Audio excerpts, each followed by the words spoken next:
So with 2020 coming to an end about a week ago, it's finally time for me to sit down and tell you guys my top 10 most anticipated movies for 2021. Hopefully we get all of these movies.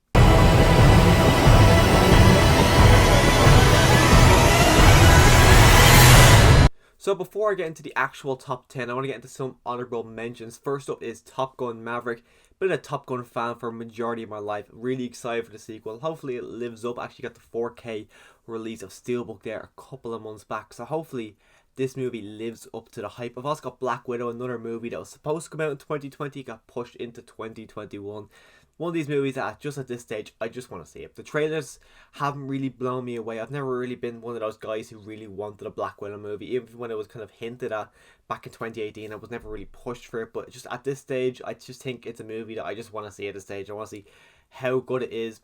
Kind of talking on that same kind of lines. I got No Time to Die, similar to Black Widow, where it was meant to come out last year. It was actually meant to come out in 2019, and it's just at this stage I just want to see it. I just want to see what it's like. I want to see, is it as good as Skyfall or Casino Royale, or is it kind of one of the lesser Bond movies? Hopefully it's like Casino Royale and it's a good Bond movie, but who knows. Again, it's just one of those movies I just want to see at this stage. Another one is Uncharted, starring Tom Holland.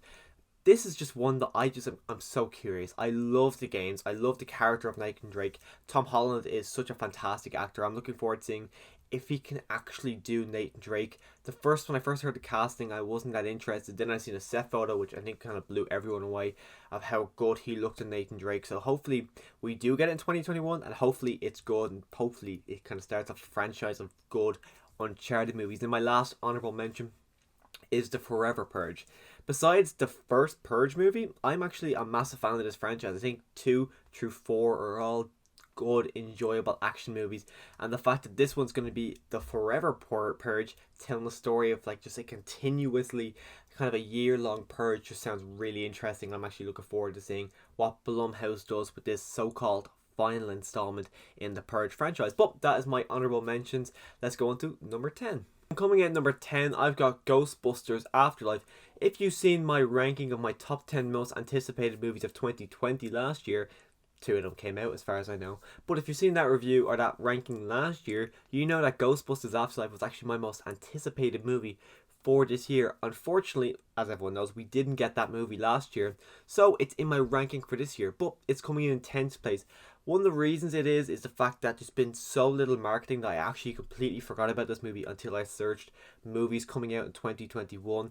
The movies above it, I'm just anticipating a lot more, and it's just, for some reason, I love the Ghostbusters franchise. I am looking forward to it. It's just, for whatever reason, my anticipation level of this movie has just dropped down massively. You haven't seen a trailer. I just haven't thought about this movie whatsoever, but I just did want to mention it in this list because I am looking forward to seeing the next installment in the Ghostbusters franchise. And coming in at number 9, I've got Godzilla vs. Kong. Just like with No Time to Die and Black Widow and Top Gun and Ghostbusters Afterlife, this movie was not only supposed to come out last year, but actually, you know what, it was meant to come out in 2019 as well, and it's just one of those movies that's pushed back so much, but I'm still anticipating the life out of this movie because all the other movies in this franchise, I've enjoyed them all thoroughly. I have so much fun with these movies, and I'm just really looking forward to seeing Godzilla and Kong beat the crap out of each other. We've got some leaks, we've got some stills, we got some toy leaks where we see Godzilla holding a hammer, and the end of the hammer is actually a spike from Godzilla, or King Kong was holding a hammer with the spike of it being the back of Godzilla. It just looks absolutely bonkers.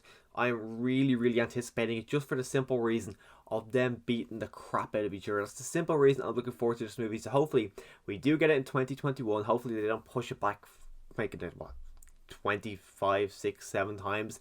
It's been pushed back. Hopefully we do get it in 2021 because I am heavily, massively anticipating watching them beat the crap out of each other. And next up, I've got Candyman. If you said this to me last year that I was going to be anticipating Candyman as much as I am, I would have said, what's Candyman? Because I knew absolutely nothing about the Candyman movies or anything whatsoever about Candyman. But after watching the first movie and absolutely loving the first movie, I think it's probably the most disgusting horror movie I've ever seen. And I really enjoy it. I've seen the sequel. I actually got the sequel on Blu-ray. Not really a massive fan of the sequel. I've actually reviewed both of them on my channel. But I am just blown away with the first movie, and then I've seen the trailer for the next one, and it looks amazing. I'm so excited. You got the guy who plays Black Manta. I'm actually blanking on his name right now, but he looks really good in the movie. I'm just really excited for it. I think the lore and the character of Candyman, I love him. I really want to pop with him, but for some reason you can't get a Candyman pop. I imagine when this movie comes out we will get a Candyman pop, but honestly it's a horror franchise I wish got more love. I haven't seen the third installment, but apparently the third installment is complete crap. But going off the first movie, which as long as this movie is as good as the first movie, I will be happy. I just really want this to be good, and then give us more Candyman, because I really like Candyman and I want to see more Candyman. Did I say Candyman 5 times? Well, if this video doesn't go up, you know I died, because Candyman got me. Next up, I've got Halloween Kills. This time last year, I had it in my ranking of my top 10 most anticipated movies of 2020. But at that time, I had only seen Halloween from 1978, and then Halloween from 2018, and that was my top 10 most anticipated. Now, I've seen all of the Halloween movies, and I know a lot of them are crap. But Halloween H2O, and Halloween 2018 are movies I like, and the fact that this is continuing on from Halloween 2018, the trailer we got didn't really show us much, but it showed me just enough to get me really excited for a movie that's going to come out a year from now. I am really excited. I love the character of Laurie Strode. I imagine she's probably going to die in this one though, but Michael Myers is such a menacing. I think his mask is beyond creepy looking, and I'm just looking forward to seeing what's going to happen, because apparently some returning characters from the first movie, the kids in particular, are coming back for this movie.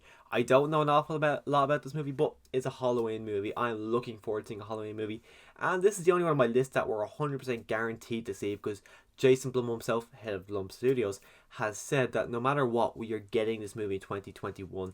Even if he just says no matter what, we are getting this movie, so at least we're guaranteed to get Halloween Kills this Halloween. And coming in at number 6, I've got A Quiet Place Part 2. This movie struggles from the same kind of problem I have with a Ghostbusters Afterlife. It's the fact that since there's been no marketing, absolutely none whatsoever, since April, actually probably even earlier, March was when this movie got pushed back. Yeah, since there's been no marketing whatsoever since March, I kind of forgot about it, but I didn't forget about it as much as Ghostbusters, but I did forget we were getting a sequel, because it's been absolutely so long since I've heard anything about it.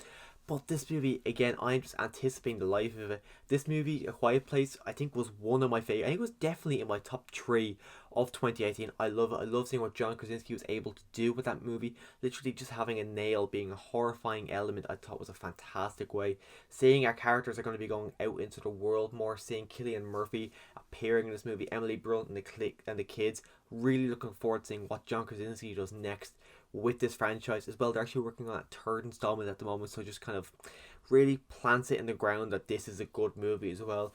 People got to see this before lockdown, which I'm very jealous of, but early buzz was some people are saying this movie is better than the first. Hopefully that is true, because this is a fantastic movie. And next up, I've got The Suicide Squad. If this was a direct follow-up to the original one from 2016, this would not even be on my most anticipated list. The fact that this movie is being directed by James Gunn has got me so massively anticipating this movie. It's kind of ridiculous that a director has gotten me to anticipate this movie as much as I am.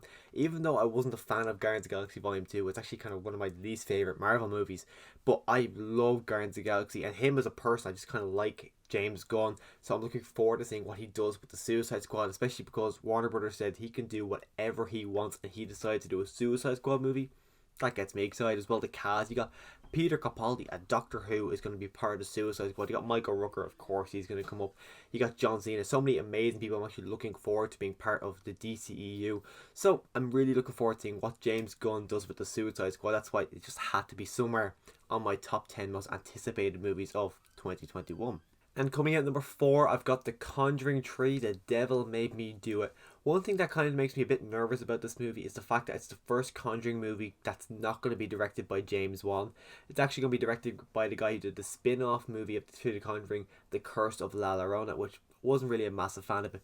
But I just love the first 2 Conjuring movies. The first one in particular is one of my all-time favourite horror movies, but I only actually watched the Conjuring franchise as a whole for the first time in 2020, and I just really fell in love with the franchise as a whole. Even the movies that I would say are bad horror movies, like the first Annabelle, I find that movie strangely rewatchable. Whenever I think of watching a Conjuring movie, Annabelle for some reason is usually one of the ones I think of doing first, and I really don't know why, because it's not a very good movie. But the Conjuring Tree, I think the concept of it alone is fantastic. The fact that it's going to be based on, it's the first case in, I don't know if it's America or just in history in general, that someone used in courts that the reason they did whatever they did was the fact that the devil made them do it, which sounds good as well. Conjuring 2 came out in 2015, I think. I could be wrong in that. It could be 2016. But whenever it came out, it has been a while, so I'm looking forward to seeing the Warrens again, because I'm a massive fan of Ed and Lorraine Warren. So hopefully the Conjuring Tree lives up to these two, and not really so much like the spin-offs. Next up, we've got the Snyder Cut. This is a movie that not only I never think we get it, but no one ever thought we get this movie, and the fact that we're getting it is just, it's mind-boggling. I never thought something like this would ever happen. I'm actually a fan of Man of Steel. Batman vs Superman, the Ultimate Edition, I'm a massive fan of. Justice League, on the other hand, I'm not really a fan of, so I'm looking forward to seeing what Snyder does, continuing on what he had set up in these two movies. Hopefully we get something else after this. Can't imagine we will, but what we're getting, the 4-hour cut as far as I know, I'm excited to see what's going to happen. Who knows how we're actually going to get it here in the UK, but whenever I am able to watch it, I'm going to watch the Snyder Cut, and very, very excited to see what Zack Snyder has to do with the Justice League. He released a trailer last year, that looked pretty interesting. No, I don't think anything was said, but just what we've seen on screen just looked better. It looked like it worked well with the two movies prior to this as well. It looked like the trailer we got a year prior to the Justice League movie, before they kind of just took it apart and then just mushed it together. And my runner-up is Mission Impossible 7. This is just a movie that I could not be anticipating. This movie, Mission Impossible as a franchise, is a franchise that with every installment it just gets better and better. Mission Impossible Fallout was one of my favorites of that year. I think it was actually my favorite movie that year. I thought that movie was fantastic, especially now. I don't know if the writer is coming back from the last one, but I know the director is coming back. Tom Cruise, as with all these movies, is just massively invested in this franchise. I'm looking forward, especially the way this is it finishes on somewhat of a cliffhanger, because as far as I know, 8 comes out the next year, and 8 is going to be the final Mission Impossible movie. So they haven't let me down yet. The only bad Mission Impossible movie, which I wouldn't even say is a bad movie, it's just a bad Mission Impossible movie, is the second movie. So they haven't really done me wrong, and that was in the 90s. So they haven't done me wrong in 20 years. So Mission Impossible 7, please be good. I can't see it being bad. Hopefully the stunts are cool. And coming in number 1, my most anticipated movie for 2021 is Minions Rise of Gru. I'm a massive fan of the Despicable Me franchise. I love the characters, I love the animation, and of course I am lying to you right now, this is not my most anticipated movie this year. Don't really give a shit about this movie. And my real number 1 is SpiderMan Tree. Everything about this movie just sounds mind-blowing. All the stuff that has come out so far, seeing that we're going to have Jamie Foxx coming back as Electro. I don't know, the guy who plays Doc Ock is coming back. It's rumoured, I don't know if it's confirmed, but Andrew Garfield and Tobey Maguire, Emma Stone, Kristen Dunst, all these people are coming back, and much more. There's even hints that Sandman is coming back from Spider-Man 3. As far as I know, Willem Dafoe is coming back. I don't even know if that's confirmed, but this movie just sounds absolutely crazy. And it's another Spider-Man movie. I'm kind of disappointed that we're not just kind of getting a Tom Holland focused movie, because we actually have never got one of them. He's been with Tony Stark. He has been with Nick Fury. I would love just a Spider-Man movie starring Tom Holland in New York City. I thought we were going to get it for the third one, but we're not. Maybe in the fourth one, if this movie doesn't just destroy everything to do with Spider-Man in a good way, hopefully. But just seeing Tobey Maguire, Andrew Garfield, all these people again that I never thought we'd see, just sounds amazing. I am beyond excited for this movie. Hopefully it doesn't let me down, and kind of hopefully it's got a Christmas theme, because this movie just come out in December of next year, so hopefully it is a Christmas movie and they kind of go with it, and hopefully we get a Spider-Man Christmas movie with all 3 Spider-Men. So that's my top 10 plus 5 honorable mentions, most anticipated movies for 2021. Let me know what you're most anticipating in the comment section down below. And if you want to see more content from me in the year of 2021, click that subscribe button. I'm going to do so much content in rankings, reviews, and I'm going to focus a lot on The Walking Dead, because apparently, even though last year was meant to be the year of the dead, this is going to be the year of the dead. So if you want to see more Walking Dead content from me in the future, click that subscribe button. And as always, thanks for watching.